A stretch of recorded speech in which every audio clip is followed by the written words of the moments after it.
राधे राधे, जय श्री कृष्णा। आप सभी का बहुत बहुत स्वागत है हमारे चैनल में। तो देखिए, आज की इस वीडियो में हम जीवित पुत्रिका व्रत की पूजा विधि देखेंगे। अश्विन मास के कृष्ण पक्ष की अष्टमी तिथि को माताएं अपने संतान की लंबी उम्र, उज्जवल भविष्य और अच्छे स्वास्थ्य के लिए जीवित पुत्रिका का व्रत करती है। जीवित पुत्रिका का व्रत कठिन व्रतों में से एक है, क्योंकि ये व्रत निर्जल किया जाता है। जीवित पुत्रिका व्रत को खरजितिया के नाम से भी जाना जाता है, क्योंकि इस दिन दातुन करना भी मना होता है। अब देखिए, पूजा करने के लिए आप चाहें तो चौकी लगा ले, या फिर आप डायरेक्ट जमीन को साफ करके भी पूजा कर सकते हैं। चौकी पे आप लाल या फिर पीले रंग का वस्त्र बिछा ले। अब देखिए, थोड़े से अक्षतों की ढेरी लगाकर हम कलश की स्थापना करेंगे। तो देखिए, जीवित पुत्रिका व्रत में मिट्टी से जीवित वाहन जी, चीलों और सियारन की मूर्ति बना के पूजा की जाती है। अगर संभव हो तो आप सभी की मूर्ति बना के पूजा करें, लेकिन देखिए, अगर ऐसा संभव ना हो तो आप कलश स्थापना करके कलश में सभी का आवाहन करके भी सरल विधि से पूजा कर सकते हैं। अब देखिए, हम यहाँ पे थोड़े से अक्षतों की ढेरी लगा लेंगे। इसके बाद देखिए, हम एक कलश ले लेंगे। आप मिट्टी के या धातु के कलश भी ले सकते हैं। कलश में पहले थोड़े से गंगाजल डालकर शुद्ध जल से कंठ तक भर लेंगे। अब देखिए, कलश के कंठ पे हम मौली बांध देंगे और कलश पे हम स्वास्तिक का चिन्ह बना लेंगे। तो देखिए, अब पूजा में हम सबसे पहले दीपक जलाएंगे और कलश के रूप में ही हम सभी का आवाहन करके पूजा करेंगे, क्योंकि कलश में सभी देवी देवता का वास होता है। अब देखिए, जीवित पुत्रिका व्रत में तोरी के पत्ते का विशेष महत्व है। हम एक तोरी के पत्ते पे अपने जितिया व्रत की धागा को रख लेंगे। इसके बाद देखिए, अगर आपके पास जीवित पुत्रिका व्रत की कथा की बुक हो तो आप उसे भी चौकी पे जरूर से रख लें। इसके बाद देखिए, अब कलश में हम पांचों सामग्री फूल, अक्षत, सुपारी, सिक्का और हल्दी डालेंगे। तो देखिए, ये सभी सामग्री हम कलश में डालेंगे। तो देखिए, मैं यहाँ पे हल्दी पाउडर डाल रही। अगर आपके पास हल्दी की गांठ हो तो आप वो भी डाल सकते हैं। सभी सामग्री हम कलश में डाल देंगे।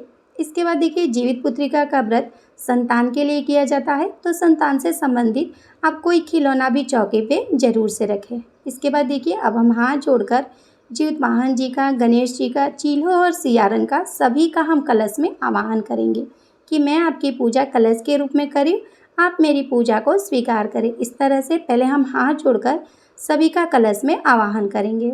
इसके बाद हम जल के छींटे लगाकर भाव रूप में स्नान कराएंगे और हम चौकी का शुद्धिकरण कर लेंगे।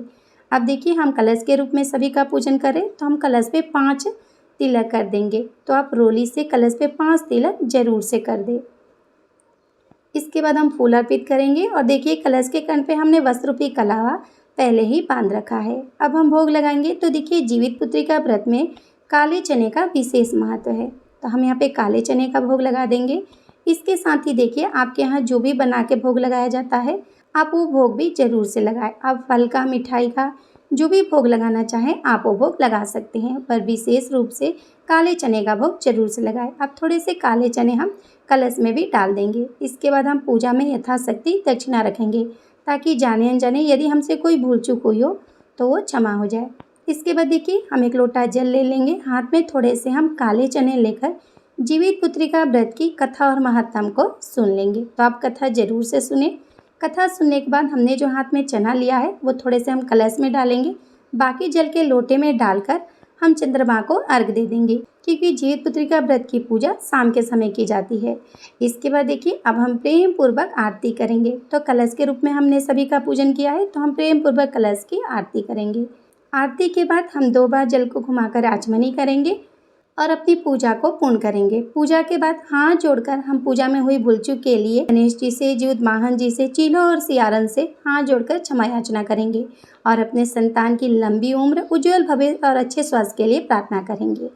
इस तरह से हम बहुत ही सरल विधि से पूजा करेंगे। अब पूजा के बाद जल के लोटे से हम चंद्रमा को अर्घ दे देंगे और पूजा की चौकी आपको अगले दिन उठानी है। बाकी खिलौने और जो हमने दक्षिणा अर्पित किया है उसका हम दान कर देंगे।